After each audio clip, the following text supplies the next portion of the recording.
Assalamualaikum warahmatullahi wabarakatuh. Dear students of 6th class, hope so you all will be fine and are enjoying sound health at your homes. Our today's message is झूठ नहीं बोलना.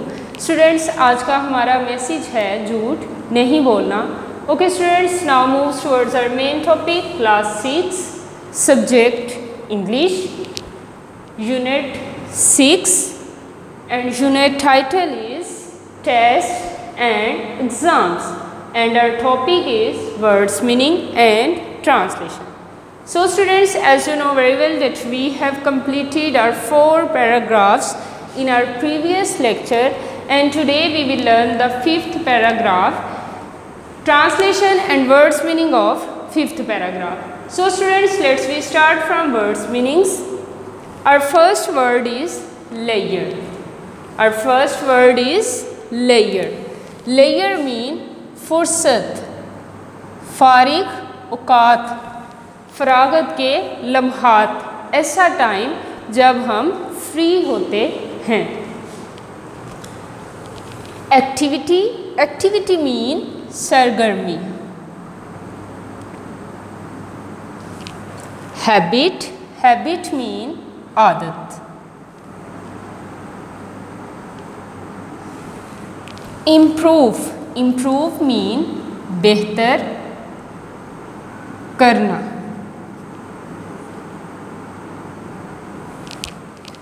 Plan, plan mean मंसूबा.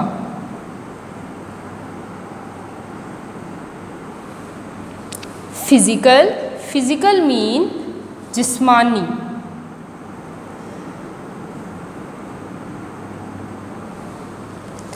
Balance, balance mean तवाज़न.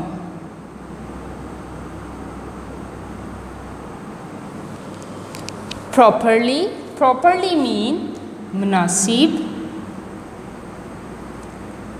तरीके से.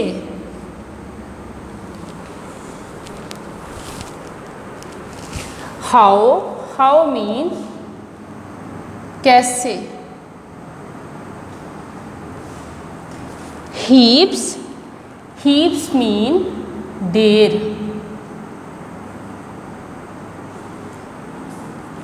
ढेर जो है वो किसी भी चीज़ का हो सकता है, किताबों का हो सकता है, ठीक है, किसी भी चीज़ का हो सकता है, कूड़े का ढेर हो सकता है. अलर्ट, अलर्ट मीन चौकन्ना, चौकस. स्टफ, स्टफ मीन चीज़ें. एनर्जेटिक, एनर्जेटिक मीन चुस्त. वेस्टिंग, वेस्टिंग मीन ज़ाया कर रहा. टायर्ड, टायर्ड मीन थकना या थका हुआ. स्टडी, स्टडी मीन पढ़ाई. स्लीपी, स्लीपी मीन नींद का गलबा.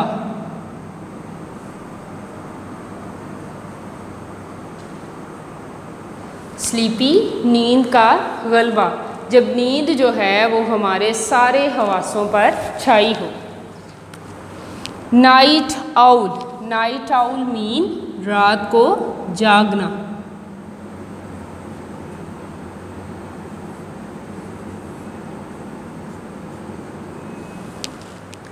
सो स्टूडेंट्स, ये थे हमारे 5th पैराग्राफ के वर्ड्स मीनिंग.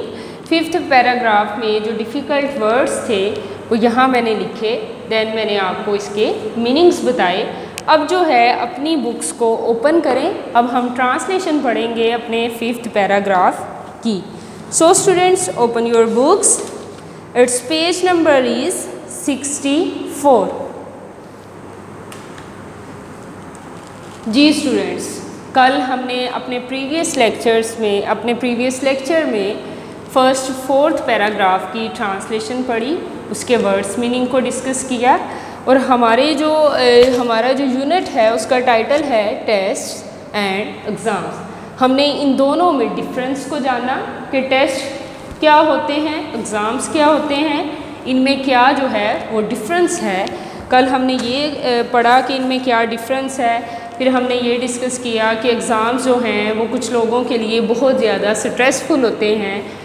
कुछ लोग जो हैं वो ऐसे होते हैं जो एग्ज़ाम्स के दिनों में बहुत ज़्यादा ओवर स्ट्रेस्ड हो जाते हैं कि सख्त जो है वो मेहनत के बावजूद भी वो बहुत अच्छी कारकर्दगी नहीं दिखा पाते। उसके पीछे रीज़न क्या है कि वो बच्चे बहुत ज़्यादा टेंशन ले लेते हैं, बहुत ज़्यादा स्ट्रेसफुल हो जाते हैं। इस वजह से वो अपने काम को, अपने आप को बहुत अच्छी तरह से जो है वो शो ऑफ नहीं कर पाते। कल हमने ये चीज़ें डिस्कस की थी। आज जो है वो हम पढ़ेंगे preparing for test and exams कि कैसे जो है वो हमें इम्तिहानात और टेस्टों के लिए जो है वो कैसे हमें अपने आप को प्रिपेयर करना है, कैसे हमने अपने आप को एग्ज़ाम्स के लिए, इम्तिहानात और टेस्टों के लिए तैयार करना है। तो इसकी तैयारी के बारे में देखते हैं, पढ़ते हैं, इसे समझने की कोशिश करेंगे। So students, now I am going to start the 5th paragraph. Plan and make a time table for study. पढ़ाई के लिए टाइम टेबल बनाएं, उसे प्लान करें, उसकी मंसूबाबंदी करें कि हमने जो है वो किस टाइम पढ़ना है, किस टाइम जो है वो हमने खेलना है। So students, in my point of views ये जो है वो बहुत नेसेसरी है हमारे लिए कि स्टडी का टाइम टेबल बनाया जाए। अगर हम इस तरह करेंगे कि एक दिन जो है वो 6 से 7 आवर्स जो हैं वो हमने अपनी स्टडी पे कंसंट्रेशन कर ली, नेक्स्ट डे जो है वो सारा दिन हमने बुक्स को खोला भी नहीं, तो ये जो है ये बेस्ट चीज़ नहीं है। अगर आप अच्छे ग्रेड्स लेना चाहते हैं, अगर आप नेक्स्ट लेवल में बहुत अच्छे मार्क्स लेके जाना चाहते हैं, तो इसके लिए ज़रूरी है कि आप लोग जो है वो अपना प्लान बनाएं, अपनी जो है वो टाइम टेबल को मैनेज करें कि किस टाइम जो है हमने पढ़ना है, किस टाइम जो है वो हमने अपनी फैमिली के साथ कौन सा टाइम स्पेंड करना है, और कौन सा वक्त ऐसा है कि हमने कुछ जो है वो फ़िज़िकल एक्टिविटीज़ में स्पेंड करना है। Make a time table for study. Study के लिए, पढ़ाई के लिए टाइम टेबल बनाएं। लेयर, फुर्सत के लिए भी टाइम टेबल बनाएं कि जिस टाइम आपने पढ़ना नहीं है, आपके पास फ्री टाइम है, उसमें आपने कौन कौन सी एक्टिविटीज़ जो हैं वो करनी है। एंड फिज़िकल एक्टिविटी, और जिस्मानी सरगर्मी जो है वो किस किस चीज़ के लिए हमने टाइम टेबल बनाना है, स्टडी के लिए, फ़रागत के लिए, और फिज़िकल जिस्मानी जो हैं वो एक्टिविटी, सरगर्मी के लिए, to keep balance in your life. अपनी ज़िंदगी में बैलेंस, अपनी ज़िंदगी को तवाज़ुन जो है वो रखने के लिए हमें पढ़ाई के लिए, जिस्मानी सरगर्मी के लिए और फ़रागत के लिए जो है वो टाइम टेबल बनाना है। Get into the habit of doing homework properly and in time. हमें जो है वो अपने काम को वक्त पर और मुनासिब तरीके से करने की आदत डालनी चाहिए, आदत जो है अपनानी चाहिए। आस्क द टीचर, अपने उस्ताद से पूछें। If you don't understand something, अगर कोई चीज़ आपको समझ नहीं आती, अगर आपके टीचर ने आपको कुछ भी पढ़ाया है और आपको वो कंसेप्ट जो है वो क्लियर नहीं हुआ, तो आप अपने उस्ताद से पूछें। आस्क द टीचर, अपने उस्ताद से पूछें। If you don't understand something, अगर आपको कुछ समझ नहीं आया, आस्क द टीचर, अपने उस्ताद से पूछें। How to improve your work, कि कैसे आप अपने काम को पहले से भी ज़्यादा बेहतर बना सकते हैं। Have a tidy study area at home, अपने घर में जो आपका स्टडी का प्लेस है, जहाँ बैठकर आपने स्टडी करनी है, मेक श्योर कि वो साफ़ सुथरा हो, उसे जो है वो साफ़ सुथरा रखें। Where you have not got heaps of stuff around, जहाँ आपके इर्द गिर्द बहुत सी चीज़ों का ढेर ना हो। टू डिस्ट्रैक्ट यू, ताकि उसकी वजह से वो जो आपकी सराउंडिंग है, अगर वहाँ बहुत सी चीज़ें पड़ी हैं, एक साइड पे खिलौने पड़े हैं, कुछ चीज़ें जो हैं वो पड़ी हैं, तो ये चीज़ें आपका जो माइंड है उसे डाइवर्ट कर देंगी, स्टडी से किसी और साइड पे आपका ध्यान जो है वो बढ़ जाएगा। तो हमें जो है जो अपना स्टडी प्लेस है उसे साफ़ सुथरा रखना चाहिए ताकि हमारा ध्यान जो इर्द गिर्द की चीज़ें हैं उसकी तरफ ना बढ़ जाए। Studying with someone can be helpful, किसी के साथ मिलकर पढ़ना, जैसे मोस्टली स्टूडेंट्स हैं वो अपने फ्रेंड्स के साथ जो है वो मिलकर पढ़ते हैं, तो क्या इन्होंने कहा है कि studying with someone can be helpful, किसी के साथ जो है वो मिलकर पढ़ना जो है वो फ़ायदेमंद साबित हो सकता है, बट लेकिन उसके लिए एक शर्त भी है। वो शर्त देखते हैं कि क्या है, but only if you stick to the task, लेकिन इसके लिए शर्त ये है कि आप अपने काम के साथ जो है वो मुतवज्जा रहें। ये नहीं कि अपने दोस्त के साथ आप बैठ के पढ़ें, 2 मिनट पढ़ लिया, 2 मिनट गॉसिप्स कर ली, ऐसा नहीं करना। किसी के साथ मिलकर पढ़ना जो है वो फ़ायदेमंद साबित हो सकता है, लेकिन उसके लिए शर्त क्या है कि आपको अपने काम के साथ मुतवज्जे रहना है। Working alone is best, alone तन्हा जो है वो काम करना भी बेहतर है, कि अकेले सेपरेट किसी रूम में बैठ के जो है वो पढ़ना भी बेहतर है। वर्किंग अलोन इज़ बेस्ट, अकेले काम करना भी बेहतर है। You will have to do the test और एग्ज़ाम्स ऑन योर ओन, आपको अपना टेस्ट और अपना इम्तिहान खुद ही देना है, ठीक है। आपको अपना जो टेस्ट होगा या आपका एग्ज़ाम है वो आपको खुद ही देना पड़ेगा, उसमें आपके साथ कोई आपका दोस्त या कोई और नहीं होगा। Make a time table for study, लेयर and physical activity to keep balance in your life, अपनी ज़िंदगी में तवाज़न रखने के लिए हमें जो है वो स्टडी, पढ़ाई, फुर्सत और जिस्मानी सरगर्मी के लिए टाइम टेबल जो है वो बनाना चाहिए। Get into the habit of doing homework properly and in time, हमें जो है वो अपने काम को मुनासिब वक्त और मुनासिब तरीके से करने का आदी बनाना चाहिए। आस्क द टीचर, अपने उस्ताद से पूछें। If you don't understand something, अगर आपको कुछ समझ नहीं आया, आस्क द टीचर, अपने उस्ताद से पूछें। How to improve your work, कि कैसे आप अपने काम को बेहतर बना सकते हैं। Have a tidy study area, अपने जो एट होम, अपने घर में जो आपकी पढ़ाई की जगह है उसे साफ़ रखें। Where you have not got heaps of stuff around, जहाँ आपके इर्द गिर्द बहुत सी चीज़ों के ढेर ना हो, टू डिस्ट्रैक्ट यू, जिससे आपका ध्यान बट जाए। Studying with someone can be helpful, किसी के साथ पढ़ना फ़ायदेमंद साबित हो सकता है, but only if you stick to the task, लेकिन उसके लिए शर्त ये है कि अगर आप अपने काम के साथ सिंसियर रहें, उसकी तरफ ही अगर आप अपना फोकस रखें। वर्किंग अलोन इज़ बेस्ट, अकेले काम करना भी बेहतर है। You will have to do the test और एग्ज़ाम ऑन योर ओन, आपको खुद ही अपना इम्तिहान और टेस्ट देना पड़ेगा।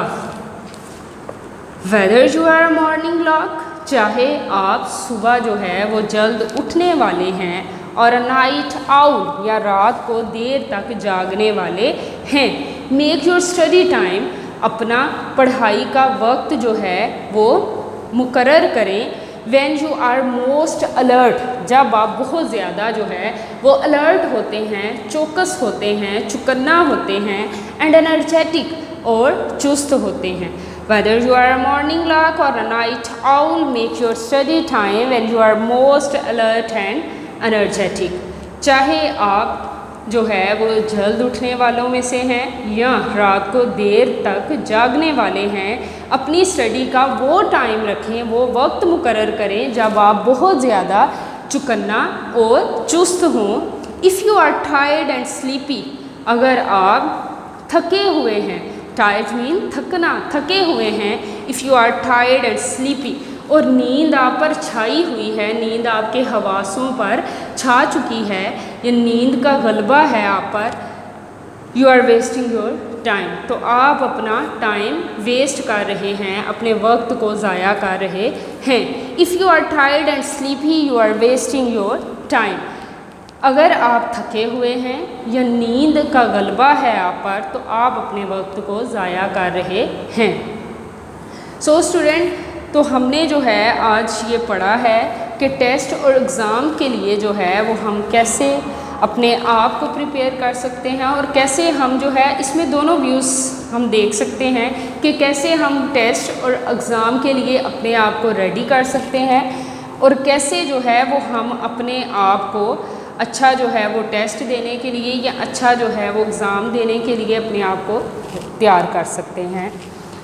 तो स्टूडेंट्स, आज हमने ये चीज़ डिस्कस की कि टेस्ट और एग्ज़ाम के लिए जो है हम कैसे जो है वो अपनी बेस्ट परफॉर्मेंस दे सकते हैं टेस्ट में या इम्तिहान में। तो इसके लिए जो सबसे नेसेसरी चीज़ हमने इसमें डिस्कस की वो ये है कि टाइम टेबल बनाएं। सो स्टूडेंट्स, मेरी आपसे भी रिक्वेस्ट है कि अपने टाइम टेबल को मैनेज करें, देन उसके अकॉर्डिंग जो है वो अपने पेपर्स की प्रिपरेशन करें। ठीक है, ये बेस्ट वे है कि पहले टाइम टेबल बनाया जाए, देन उसके अकॉर्डिंग जो है वो किसी भी सब्जेक्ट की आप तैयारी करें। फिर हमने पढ़ा कि अगर जो सेकंड इम्पोर्टेंट पॉइंट हमने इसमें डिस्कस किया वो ये था, फर्स्ट तो हमने ये डिस्कस किया कि इम्तिहान और टेस्ट के लिए कैसे जो है वो हमें तैयारी करनी चाहिए, और सेकंड हमने ये डिस्कस किया कि अगर आप लोग थके हैं, नींद जो है वो आप पर छाई हुई है, आपको बहुत ज़्यादा नींद आ रही है, देन फिर भी आप बुक ओपन करके बैठे हैं, तो इस चीज़ से अवॉइड करें, क्योंकि ये चीज़ जो है ये आपके लिए फ़ायदेमंद नहीं है। ठीक है, इसका मतलब यही है, चाहे आपने आगे बुक खोली हुई है, आप बहुत ज़्यादा टायर्ड हैं, आप स्लीपी हैं, फिर भी आपने बुक तो ओपन कर ली है, लेकिन आपके दिमाग में कुछ भी नहीं जाएगा, क्योंकि आप मेंटली थके हुए हैं और आप जो है वो अपना टाइम वेस्ट कर रहे हैं। सेकंड पॉइंट हमारा ये था कि हमें जो है वो टाइम अपनी स्टडी के लिए रखना चाहिए, उस टाइम का अपनी स्टडी के लिए इंतखाब करना चाहिए जिस टाइम आप बहुत ज़्यादा अलर्ट और एनर्जेटिक होते हैं। उसमें ये नहीं है कि आप जी सुबह जो है वो जल्द उठने वाले हैं या रात को लेट सोने वाले हैं, जैसे भी हैं, जो भी आपकी हैबिट्स हैं, लेकिन आपको ये अच्छी तरह से पता है कि आप किस टाइम बहुत ज़्यादा एनर्जेटिक और अलर्ट होते हैं, और जिस टाइम आप एनर्जेटिक और अलर्ट होते हैं ट्राई करें कि उस टाइम को आप अपनी स्टडी के लिए स्पेसिफिक कर दें। सो स्टूडेंट्स, ये था आज का हमारा लेक्चर। हमने जो है वो वर्ड्स मीनिंग और ट्रांसलेशन आज पढ़ी है अपने यूनिट 6 की। ठीक है, टेस्ट एंड एग्ज़ाम्स की। तो ये जो वर्ड्स मीनिंग है इसे आपने अपनी नोटबुक्स पे खूबसूरत राइटिंग में लिखना है और ट्रांसलेशन को समझकर पढ़ना है, इसे क्रैम नहीं करना है। ठीक है, क्रैमिंग से अवॉइड करना है, क्योंकि क्रैमिंग जो है वो कुछ अरसे तक तो हमें कुछ अरसा तक फ़ायदा दे सकती है, लेकिन ज़्यादा देर के लिए मुफीद नहीं है। Okay students, thank you so much. अल्लाह हाफिज़।